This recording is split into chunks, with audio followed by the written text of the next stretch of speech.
Greetings from Consulto. Myself, Dr. A. Bivani, Director CEO of Bilmed Consulto. Today, we will discuss gestational diabetes. The topic is gestational diabetes. And today, in the studio with us is Dr. Gunjan Goyal, who is MD, Gynae, Professor of in World College of Medical Sciences, Jhajjar, and Consultant Apollo Sector 82, Gurgaon. Welcome to podcast ma'am. आज का topic हमारा है gestational diabetes. ये जब कोई pregnant lady होती है उसको डायबिटीज़ हो जाता है, क्या उसी को ये बोलते हैं? So what is this gestational diabetes?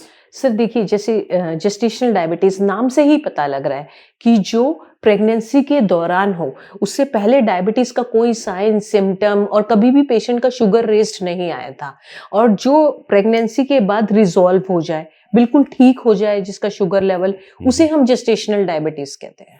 तो गेस्टेशनल डायबिटीज़ वो डायबिटीज़ है जो कि प्रेगनेंसी में ही आए और प्रेगनेंसी खत्म होते होते खुद ब खुद चली जाए. अब पेशेंट को जिसको गेस्टेशनल डायबिटीज़ हो चुका है उसको पहले कुछ लगना चाहिए कि मेरे को गेस्टेशनल डायबिटीज़ हो सकता है, ताकि वो डॉक्टर के पास जाए और डॉक्टर उसकी जांच कर ले, फिर जाके गेस्टेशनल डायबिटीज़ रूल आउट हो जाए. So what are the signs and symptoms of this gestational diabetes? Patient को कैसे पता चलेगा कि मेरे को हो सकता है गेस्टेशनल डायबिटीज़? देखिए, जो साइंस और सिम्टम्स होते हैं, इसका मतलब कि कुछ ऐसी प्रेजेंटिंग चीज़ें होती हैं जिससे कि मरीज को ये पता लगता है कि मुझे प्रेगनेंसी के दौरान डायबिटीज़ हो सकता है. बहुत ज़्यादा प्यास लगना, बहुत फ्रीक्वेंट यूरिनेशन आना, फंगल इन्फेक्शन हो जाना, और बहुत ज़्यादा जिसे कहते हैं कि पैरों वगैरह में सूजन आ जाना, और यूरिन में शुगर का डिटेक्ट होना, या जब भी आप बाथरूम से यूरिन करके आते हैं तो बहुत बार पेशेंट ऐसा बोलते हैं कि वहाँ पे चींटियाँ आ जाती हैं बहुत फ्रिक्वेंटली. तो इस तरह के जो साइंस और सिम्टम्स होते हैं, उससे हमें आइडिया लगता है कि शायद पेशेंट को जेस्टेशनल डायबिटीज़ हो सकता है. और जब पहली प्रेगनेंसी में उन्हें जेस्टेशनल डायबिटीज़ हो चुका है, तो हम दूसरी प्रेगनेंसी में पहले फर्स्ट ट्राइमेस्टर में ही या अर्ली मंथ्स ऑफ प्रेगनेंसी में ही उनका शुगर लेवल चेक कराते हैं. नॉर्मली जो हम शुगर लेवल पेशेंट का जिसे ग्लूकोज स्क्रीनिंग कहते हैं, वो हम 24 टू 28 वीक्स में कराते हैं. लेकिन जिसे हम जेस्टेशनल डायबिटीज सस्पेक्ट करते हैं, उसका हम अर्ली प्रेगनेंसी में ही शुगर लेवल चेक कराते हैं. अब आपने सिम्टम्स तो बता ही दिए. अब अगर किसी को गेस्टेशनल डायबिटीज पिछली प्रेगनेंसी में हो चुका है, उसको कितना चांस है कि इस प्रेगनेंसी में भी हो? ज्यादा है या नहीं है? हाँ, देखिए, इसमें इस प्रेगनेंसी में उनको जेस्टेशनल डायबिटीज हो जाएगा, इसके मोर देन 50% ऑफ चांसेस है. इसका मतलब है जिसको पहले गेस्टेशनल डायबिटीज हो चुका है, दो में से एक को तो इस प्रेगनेंसी में होना ही होना है. अब जाके अगर हम इसकी टाइप्स की बात करें, इसके कुछ टाइप्स अलग अलग से होते हैं क्या? जेस्टेशनल डायबिटीज ड्यूरिंग प्रेगनेंसी, इसके कुछ टाइप्स है क्या? सर देखिए, जो डायबिटीज़ इटसेल्फ है, इसमें टाइप 1, टाइप 2 डायबिटीज़ और जेस्टेशनल डायबिटीज़, 3 तरह की डायबिटीज़ होती है. ठीक है, तो पहले से जो डायबिटीज़ है वो भी इसमें ज़्यादा पहले एक बॉर्डरलाइन डायबिटीज़ होती है, वो मैनिफेस्ट नहीं करती है सिम्टोमेटिकली, बट पेशेंट के प्रेग्नेंट होते ही वो काफ़ी अच्छे से मैनिफेस्ट करती है, तो उसे हम gestational diabetes overlapping type 2 diabetes भी कह सकते हैं. तो इसके भी बहुत सारे टाइप्स होते हैं. अब एक बहुत इंपॉर्टेंट क्वेश्चन, किसी को गेस्टेशनल डायबिटीज हो गया, अब जाके उसको ये लग रहा है मेरे को डायबिटीज हो गया. अब मैं ये क्यों बोल रहा हूँ आपको? इसलिए पूछ रहा हूँ क्योंकि पेशेंट अब डरने लगेगा, क्योंकि डायबिटीज एक ट्रेंड बन गया है और है भी किसी हद तक. अगर किसी को डायबिटीज हो गया, नॉट दिस गेस्टेशनल डायबिटीज, उसको जिंदगी भर दवाई खानी है. The moral of the story, जो शॉर्ट क्वेश्चन है, can this gestational diabetes cause the diabetes, not the gestational diabetes. मैं डायबिटीज की बात कर रहा हूँ. कहीं ये ऐसा तो नहीं है कि उसको हमेशा दवाई खानी है प्रेगनेंसी के बाद भी? नहीं सर, ऐसा नहीं है कि उसको हमेशा दवाई खानी पड़ेगी. जेस्टेशनल डायबिटीज़ प्रेगनेंसी खत्म होने के साथ ठीक हो जाता है, लेकिन gestational diabetes 30 to 50% of patients में प्रेगनेंसी के बाद भी कंटिन्यू करता है.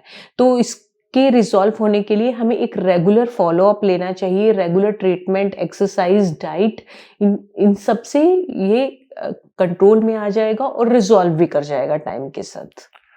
इसका मतलब हुआ कि ये वो डायबिटीज नहीं है जो कि जिंदगी भर के लिए है। मैक्सिमम नंबर ऑफ चांसेस ज़्यादा है कि प्रेगनेंसी जब डिलीवरी हो जाए उसके साथ साथ इसको भी टाटा बाय बाय हो जाए, लेकिन कुछ प्रिकॉशंस लेने हैं, तभी जाके इसका रिवर्सल हो जाता है। मतलब ये रिवर्सिबल है, ये रिवर्सिबल, बिल्कुल पूरी तरह से रिवर्सिबल है। अब जाके इसका कोई कॉम्प्लिकेशन हो सकता है। अब जाके पेशेंट का अभी सेकंड ट्राइमेस्टर चल रहा है, थर्ड ट्राइमेस्टर या पहला ट्राइमेस्टर है, इस गेस्टेशनल डायबिटीज से उसके प्रेगनेंसी पे क्या इफेक्ट पड़ सकता है? देखिए, इसमें दो तरह के कॉम्प्लिकेशंस हो सकते हैं, माँ पे और एक बच्चे पे। ठीक है, तो जो पहली अर्ली प्रेगनेंसी होती है उसमें ज़्यादा से ज़्यादा अबॉर्शन होने के चांसेस रहते हैं, फर्स्ट ट्राइमेस्टर अबॉर्शंस जिसे हम कहते हैं, और सेकंड ट्राइमेस्टर में एनोमलीज जैसे कि हार्ट डिजीज़, बच्चे को हार्ट डिजीज़ होने के चांसेस ज़्यादा रहते हैं, और इसमें बहुत बार बच्चे को किसी तरह की एनोमली होने के चांसेस बहुत ज़्यादा रहते हैं, और इसके लिए हम लेवल 2 अल्ट्रासाउंड और फीटल इको भी एडवाइस करते हैं पेशेंट्स को।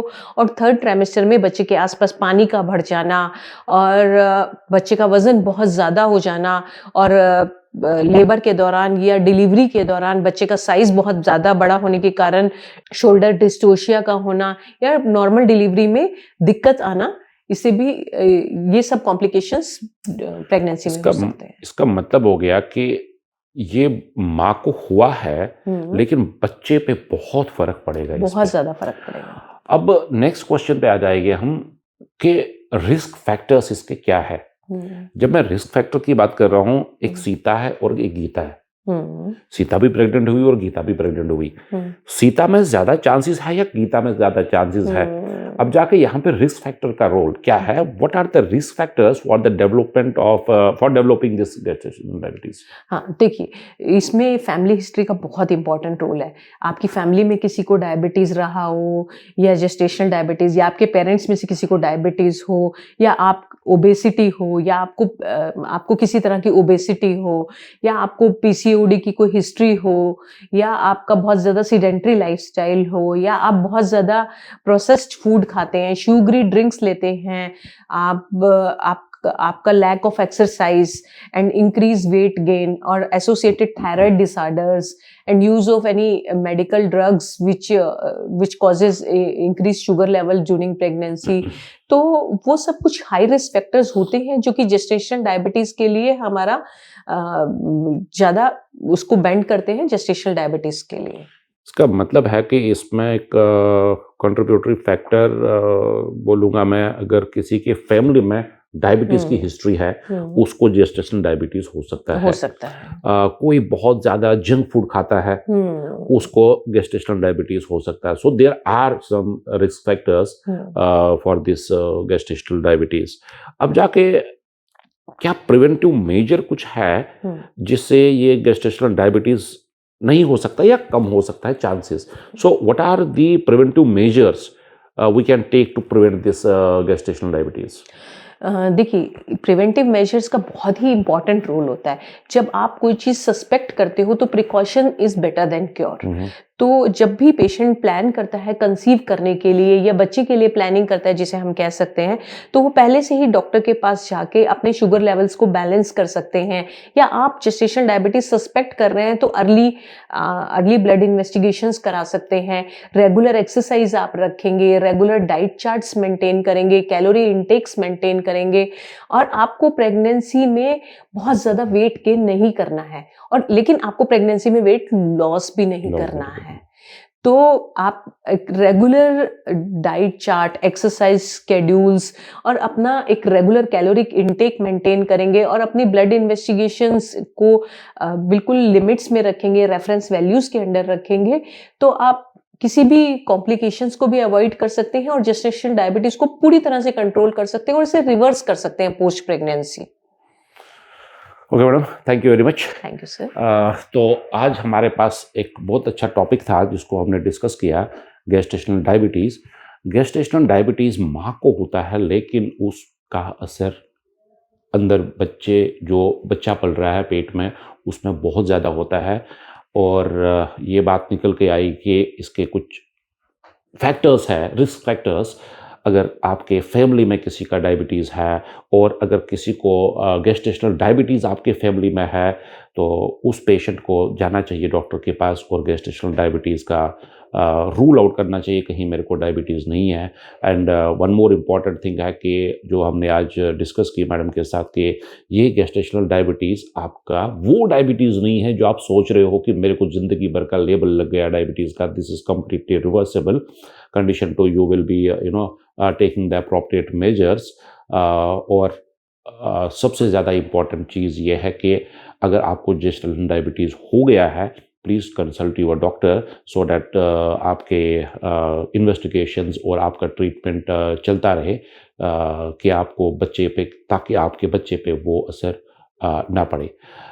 So, this was all about today's podcast. If you want us to discuss any type of topic, you can comment in the comment box so that we can get an idea of our next podcast. And don't forget to subscribe to our channel, because only after subscribing and pressing the bell icon will make you notify regarding our next podcast. So, thank you very much. God bless all of you.